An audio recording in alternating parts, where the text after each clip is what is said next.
Season 10 is here, and with it, it brings a whole new set of patch notes. And they're kind of whatever, if not just kind of bad. But we'll take a look at it. We'll go through this whole thing. So far, Season 10 to me has been a little underwhelming. TLDR for these patch notes, they just kind of shifted some numbers around, made some tanks a little better, gave Wrecking Ball his rework, and basically meta is just probably going to be the same. I can't really imagine anything really shaking up. But the changes they make, I don't exactly agree with most of them. So we'll have to take a look at them and see what's good, what's bad, what's whatever. And then we'll see how that plays out for the rest of the season. Now, I will say there's already been a hot fix about that Genji wall climb stuff that was messed up with it, so that's already been fixed. Apparently, it added like a new problem with now you can like flutter on the wall or something strange.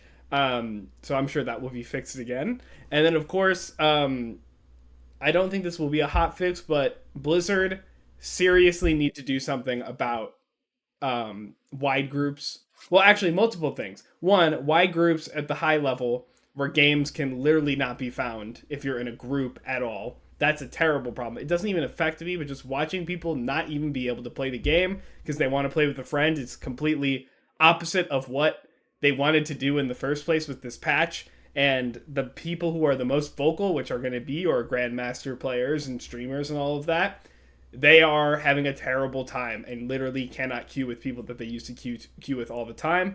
That is terrible. That needs to be fixed. Second thing that needs to be fixed is the reporting feature, because once that stuff with Derpy's account got figured out and then the Blizzard people reacting horribly, now you can just basically report bomb somebody even if they did nothing wrong, and the system will auto ban them, and you could potentially get your account of, however long you've had it, banned for actually no reason.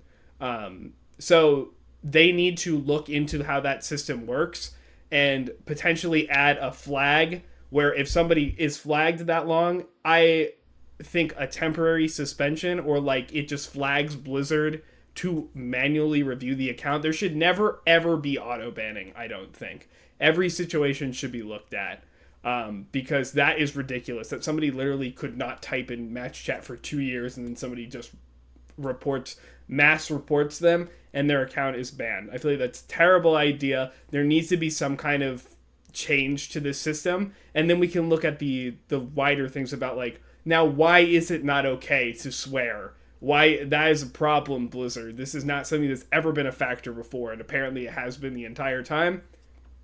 We'll get into that. But let's go ahead. We'll look at the patch notes. I'm going to get through the beginning here really quickly. I don't really care too much about all of this. Clash is here. Play it through the 29th. I've already talked in length about Clash. There's another video on my channel that should be posted by the time this one gets posted, talking all about that. So if you want to watch that one, you can, but I'll go ahead and I'll skip Clash for now. The mythic skins, it's now you get like prisms on the battle pass and you can unlock the skin. So basically it's like, if you don't want that skin for the battle pass and you don't have one of the other ones, you can just use it to get all the things for that mythic. The one thing that about this is that if you want to just buy a mythic skin outright, it's like $75, which is crazy, nutso stupid.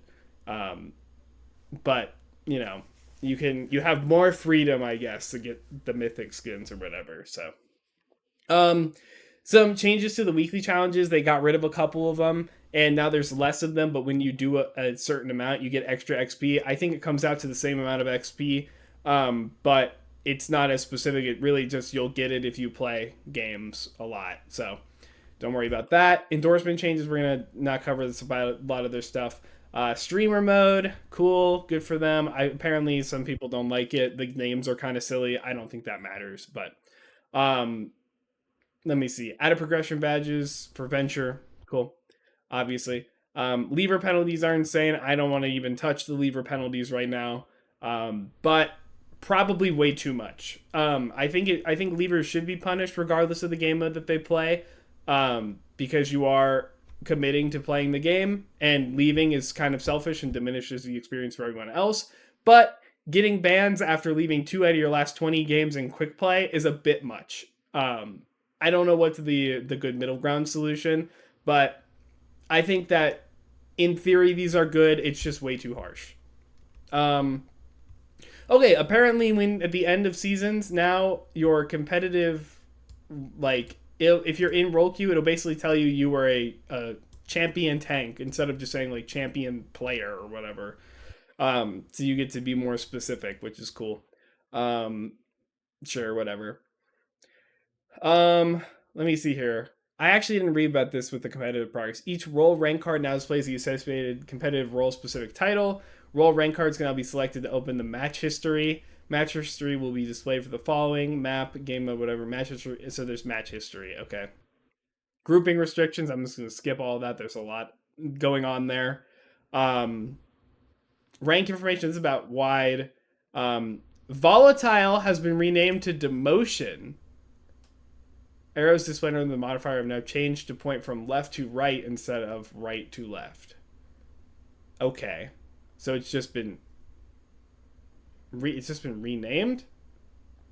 If you loot bar to the net that you did not go down. Oh, I see. So it's demotion protection. Okay.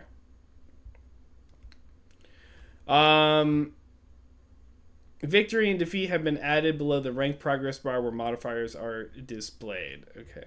Gold weapons can now be bought again. Okay. Venture is here. They're available in comp. One thing about Venture real quick before we get to their actual changes. I don't think a character should ever come out day one in comp. Because a lot of people only ever really play competitive. So they're going to try Venture in comp and just like basically toss games. Because they have no idea what to do with this character. And at the same side, if somebody, has never played against Venture before and they didn't play during the trial or whatever, then they're going to have no idea how to play against them. And it could just be like, well, I literally don't know what this character is doing. So you could be like, GM or whatever, but you've literally never seen anything about Venture. And it's like, well, I don't know like how to deal with this. So you may have the game sense, but you just don't have the knowledge of that character. They literally gave you no time to figure it out. So, I know they added them right away because they barely made any changes. So I think it's fine, but I think a week is a good compromise. Let's give it a week, and then people can start playing Venture. But I don't think that's too much of a problem. So tank, nice quality of life change here. You can cancel Empowered Punch. But apparently, when you canceled it with Seismic Slam or Block, it would get rid of the Empowered Punch. I literally didn't even know this because it's not really something I do on Doom. Maybe I should. It's like a fake out. But yeah, so now it doesn't consume the power block. It's nice. It's consistent. So it will take that. Pretty good. Junker Queen. When I initially saw these, I read this wrong. I thought this was Rampage getting more impact damage, and I was like, I feel like they just buffed that. Why would they buff it again? I was like, why is Rampage getting buffed? Basically Carnage does more damage, which is good because it scales up with the health changes. This move was already hard to hit as is, so better reward, or basically back to the same reward. When JQ is good, I think the game is good. Maybe not in the beta meta, but JQ is a really fun, really fair tank, and whenever she's playable, I love playing JQ. I think playing into JQ is fun too. So good job, keep Queen relevant. Good. Reinhardt, what are they doing with this guy?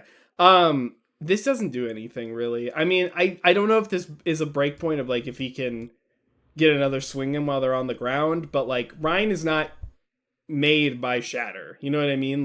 Shatter could be the best ult in the game, and Ryan would still struggle to even find any kind of playtime, I think, just because his neutral and the rest of his game plan are really bad. People are always suggesting, let him walk faster with shield. I think that's what a lot of people want. I think that would do a lot. I think he may need like 2 charges on pin or something so he can like get around the map and like challenge an angle and then be able to come back by himself. I think Reinhardt being so stationary a lot of the time with what he wants and close range are like too it's not great for him. He can't get into his effective range, and if he goes to challenge an angle with charge, then it takes him a million years to go back to where he was or to go back to his new spot. So I feel like there's something he could do there with speed and some sort of mobility for him. But he's being a little left behind. Okay. Sigma. I didn't quite understand why. I felt like Sigma was pretty good. But basically his shield just moves a little faster now. You're going to be able to better protect allies with it. And I honestly, that's something that I've always tried to do with Sigma, now that I'm saying it out loud, is that you always try to throw shield to like protect somebody on reaction, but sometimes it's just a little too far, or it doesn't quite get there. This is going to help with that, and I think that's probably going to make him a lot more fun to play. I don't think this is going to change anything like, obviously not using it for himself, using it just to like stuff a corridor, although it'll get there faster. So, I don't know, this is a pretty good buff. Sigma is at a really good power level, and if they really do want to make him more engaging to play, this is a pretty good one. So far, these 4 changes, this one's a little whatever, but like, good, right? Like, I think these are good. Ooh. This is not a rework. Just straight up, this is not a rework. I'm going to make a full video on this, so I'm not going to go too in-depth. But the TLDR is that a lot of this, I'm sure there's like more tech and more things you can do now, obviously. But a lot of this feels like, especially this grapple change where you can like just go to it, it feels like it gets rid of a lot of Ball's skillful moves and just lowers his floor a lot. And it doesn't, basically these changes don't really accomplish what the rework is trying to do. It doesn't like, it makes him easier to play overall, gives him more options, but it doesn't give him more counterplay. I've played a couple games on Ball, and like they're still like just as horrific trying to do things. The adaptive shields, so far it's really felt really dumb. Like the ability to give it to other people, it's felt like it's been a non-factor. Like I will go in and get shields intending on giving it to my allies, and by the time I get to my allies, they're all gone. And it's like, yeah, I think it's supposed to be like you're supposed to engage and then give it, but then like if you engage with your target and Ball gives the shields to the target while he's engaged, he has to leave now. I'll get into all the specifics, but basically I don't like the adaptive shield change. I don't like that Mines has more health because I hate Mines. It's a dumb ult and you can use it, die, and then come back from spawn and it'll still be there. And it's like, okay, why? This 1 second cooldown on the grapple, I feel like this is just going to make him more annoying. Like, he can just get wherever he wants to and then have grapple. Like, he doesn't have to waste resource or use resources to go get set up already. Like, literally, you can hang indefinitely if you're holding grapple and then just have grapple back for whenever you stop. And I feel like that's just really dumb and is too much. Like, Ball doesn't have to think about setup anymore. He can just go hang and like not, and basically he can start. I don't know. We'll have to see, but like starting fights, I feel like it's just like lowering where he needs to be and how he needs to engage. Like his engage is kind of picked for him. So I don't know. Again, I'll go into this all on the Wrecking Ball rework. I really don't like these changes so far. I'm gonna keep playing him more just to feel it out better, but not that much of a fan. Okay. Going on to damage. Sombra, her total virus over time damage has gone down. So her big burst that she gets now for hitting the virus is still there, but it's not going to do as much damage when it ticks down. Probably good. Sombra as the assassin is bad, like unhealthy for the game, I think. This will help alleviate that by like a little, but I still think Sombra, the direction they're taking her, not great. it basically like, and I'll talk about this later too. I feel like they just don't do enough. Like they're making changes that are like pretty inconsequential at the end of the day. Um, and it's like, why did we even have a balance patch in the first place then, right? Like this one. Why did we nerf Tracer at all? If we're just gonna take 1 second off of recall, I mean this ability is already long, and it's just gonna make her like it doesn't change how good she is. She just won't be able to get in like 1 second longer. Like I feel like this is just kind of worthless. Um, if they wanted to nerf Tracer, sure, I guess, but like again, this doesn't do that much. Um, Pulse Bomb. This is a Brig buff actually.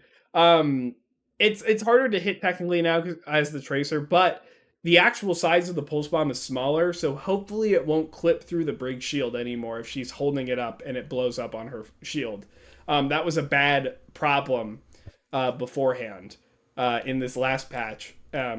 So good job, good change to fix that. And also like Pulse Bomb is supposed to be hard to hit, so I feel like there's no problem here making it a little going back to what it used to be. Venture, a lot of big numbers changes. Basically, they just all of their abilities do the same amount of total damage, but they've shifted some of the impact, like the initial damage, into the like drill over time stuff. I don't think this is really going to affect their balance very much. It's just going to alleviate a little tiny bit of frustration that can come with them. I actually think these are pretty good changes because sometimes it did feel like you would just absolutely explode, and there was nothing your supports could do about it if they had if they had the combo right. So probably pretty good. This is on Drill Dash and Clobber, which is their melee. And then the vertical knockback of Tectonic Shock was decreased. Definitely a good change because Tectonic Shock felt worthless when you hit one. It was so hard to hit another one. Now it feels like this is a usable ultimate ability, and we'll have to see how. I honestly still think it's pretty like okay only. Like it's not really. Honestly, it's not great. Like it's probably in like the lower half of ultimates in the game. Good changes. Venture is great. I love Venture. The more I play this character, the more I like see the opportunities, and I feel like, oh, I can do this too. Like this is another thing I didn't even think about with this character. Great hero. I'm excited to play them more and be a little more confident with playing them and like comp and stuff. So support Iliari. I will say her rate of fire was pretty ridiculous. If this character wasn't just super bad, I feel like Iliari could just take over lobbies. So I'm still keeping an eye on this character, but putting like health back in, or like putting power back into her heal beam, Iliari does not want to be in the range to like heal people. Like she wants to be on her own and play with her pylon and be another angle, like a pretty formidable defensive like position. You know, like they can't. It's hard to push her. Like you need to devote resources and get close to her and get the pylon. So making her more of like better for her team is really not going to work because it's basically. I feel like this is just more of just a straight nerf rather than power shift. So this character probably is not going to be good in this meta, but still keep an eye on her because her damage or her rate of fire is higher than it used to be before the mid-season patch or whatever. So keep looking out for Iliari. If the meta shifts, she may find herself in it if we go into something more pokey. Lucio. Oh, dude, why, dude? They were talking about swapping Lucio's power, and like this isn't like the worst thing that they could have done. He's still going to be really good and like required for the meta in like, dive and all of this. But now he just can't do as much. Like I feel like Lucio was not a problem. Lucio and Tracer felt perfectly balanced, right? They are really good heroes, have a lot of power, but they aren't frustrating and they're hard to get value out of. That's the two like big things of like we can do whatever we want with these characters. It's going to be really hard to make them super duper oppressive and people be like upset about it, because I don't think anyone has been upset with Lucio or Tracer being near must picks the entire season. People are mad when Ori is a must pick. Nobody's mad when Tracer and Lucio are a must pick, and they are arguably much more powerful than Ori. So why do these characters get shot when Ori doesn't? Right? Again, I guess the answer is they're more powerful, sure, but nobody cares, right? People want them to be good, and I want them to be good, and I really just don't like them being feeling like they have to change things when this really isn't going to change anything. It's just going to dumb them down a little and make them not as fun in the same comps we've been playing. I feel like it's not a great change. Okay, Weaver. Yes, sure, Weaver sucks, and every single patch he gets a change that makes him better. But like, guys, 90 pulls from the tree, 90 more health to him on rejuvenating dash. Whatever, sure. More survivability. That's the only thing he does make his survivability better. I don't really like that either. But Tree of Life now doing like 90 per pulse. It's like that's a lot. Like we do have to be careful because Lifeweaver is not good fundamentally, but if his numbers are too high and he becomes unkillable and his team becomes unkillable because of it, I think the meta we would walk into would be the most boring, slow, stupid meta we've ever had. So we need to be really careful with Lifeweaver, or public perception is going to swap from this guy just kind of sucks and never pick him to what is actually going on. Like I cannot interact with this character. So we gotta slow our roll here. And then final change, Moira. She does a little less damage, a little more. Oh, she just does a little less damage, and then she heals herself a little more while she's in Cole. Oh, okay, okay. I don't think Cole is bad. A lot of people think Cole is bad. I don't think Cole is really that bad. Um, so I guess I feel like the fact that she can fade in it now, like the DPS passive, I feel like this is trying to counteract the DPS passive, right? Because people are going to shoot her while she's ulting. But honestly, I felt that was a good way. It's like, okay, they're going to keep fade while she's calling, right? They'll never get rid of that. So why not just make it easier to kill her while she's, even if she's used it? I believe that's a good way to balance out the idea that they want her to be able to fade once during her call.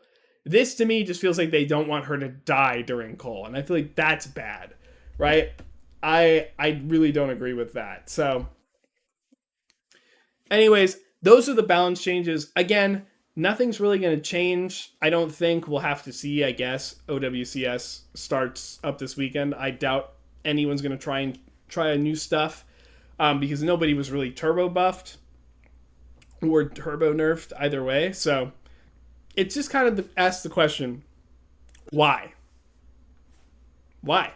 I thought every season we were supposed to have some kind of shakeup, right? This is not a shakeup. This is just kind of worthless to me. I don't understand this patch, and I don't really know where they were coming from. The mid-season's going to be, obviously it's going to take a while because the season just launched, so we'll see what they're cooking. If they've got another thing down the line, another shakeup, or if they're just going to do another one of these patches where they're like, oh, you know what, maybe Mercy does 5 less healing and 5 more damage boosts, and it's like, okay, what are we doing here, right? Yeah, and then there's like a bunch of bug fixes. I'm not going to go through those, but yeah, that's it. I really just don't understand what's going on. I don't think they understand what they're going for. This season overall has been really underwhelming to me, and I'm not trying to be a Debbie Downer or anything, because I feel like last season was really good, and they showed us a lot of what they're capable of and what they want to do and how to fix the game, and that's great. But this season, I feel like they are in a little bit of a weird transitional period. I'm not sure.